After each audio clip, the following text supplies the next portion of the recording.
Did you ever do a trust fall? You know that thing where you were in middle school or high school and you were with your friends and they were in a circle and you had to cross your arms and fall stiff-backed into their arms?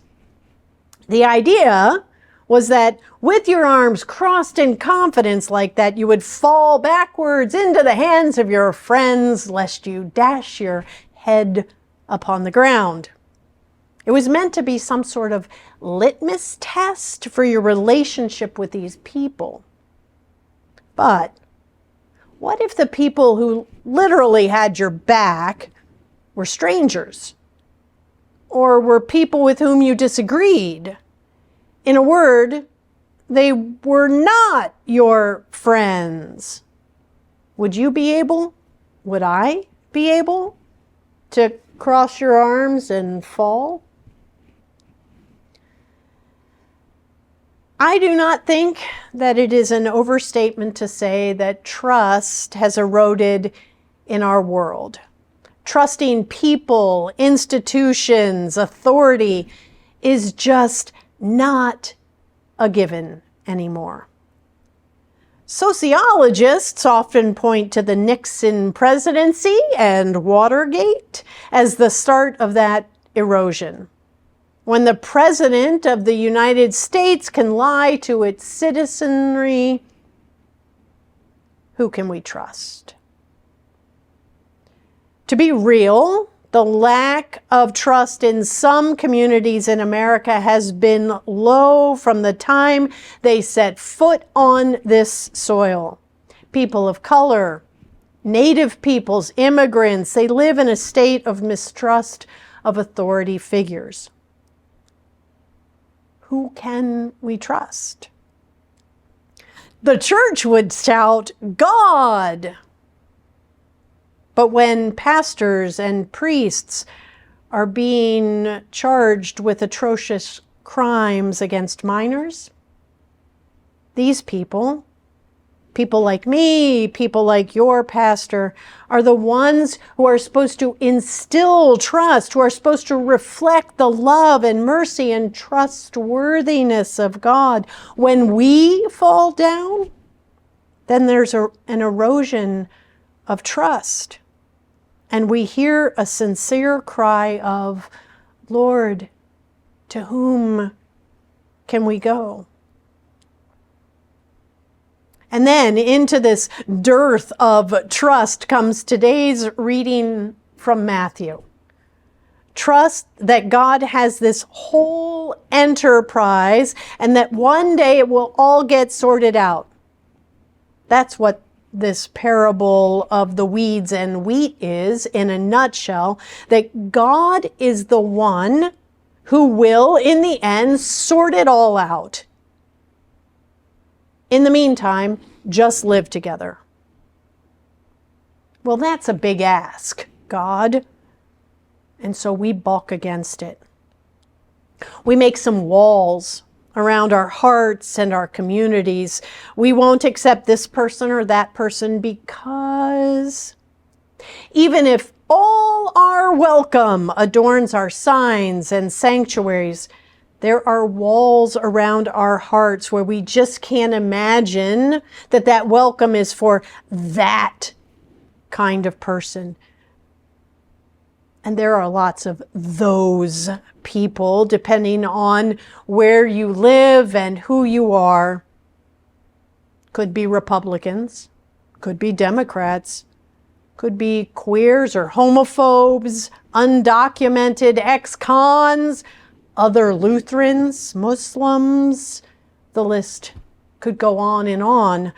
Trust is not a given in our society, not even in our churches. What if for a moment, though, we turn this parable on its head? What if we stop worrying about those weeds and wheat, and what if instead we focus on the farmer, the sower, the harvester? What do we know about this one? This one that we call God? Well, let's look back.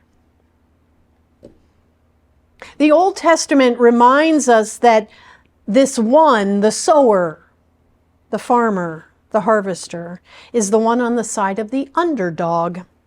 Always. Abraham, a nobody. Sarah, an old childless woman in a patriarchal society. Joseph, a braggart. David, an adulterer and murderer. Ruth, a foreigner. God, our God, walked with people who goofed things up, who begged, borrowed, and stole. People who lied. And yet God was faithful to them. Our faith foreparents were led out of slavery by God, but then made another God to worship. But God, our God, did not abandon them. There is nothing that we can do that will turn God away from us. In the New Testament, we hear about Mary, another nobody, Peter, a denier, Judas, a betrayer, Paul, a persecutor, Mary of Magdala, a woman with a questionable background. Not a one was powerful or important or wealthy. Well, except maybe Paul. He could have been pretty wealthy. Even Jesus wasn't born in the most important town to the most influential people. God, our God, has chosen to come and be among people, real people with flaws and foibles, with biases and prejudices, to walk among all people. And Jesus chose to trust that God had a plan, a kingdom plan for the whole world.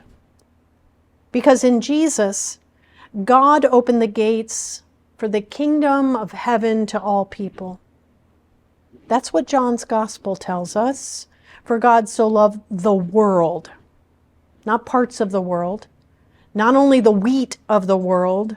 God so loved the whole world enough to send Christ, not for just a few, not just for the ones deemed acceptable. To the tax collector, to the sinners, to the outcast, come and follow me, says Jesus. To the righteous, to the stepped upon, come and follow me. To the ones who feel unworthy, unloved, come, follow me. To the ones who feel they carry the weight of the world, come and follow me. To the ones who are sure that those people are going to be the end of us, come and follow me. No one gets left out. No one gets set aside. No one gets harvested before their time. Trust. It's probably one of the hardest things to do in our world today. And yet faith is built on trust, and trust is built on hope. My prayer is that hope may abound in your community, that you might come to trust in the Lord with all your heart, that faith may be your rock. For God is trustworthy, always has been, and always will be. Thanks be to God.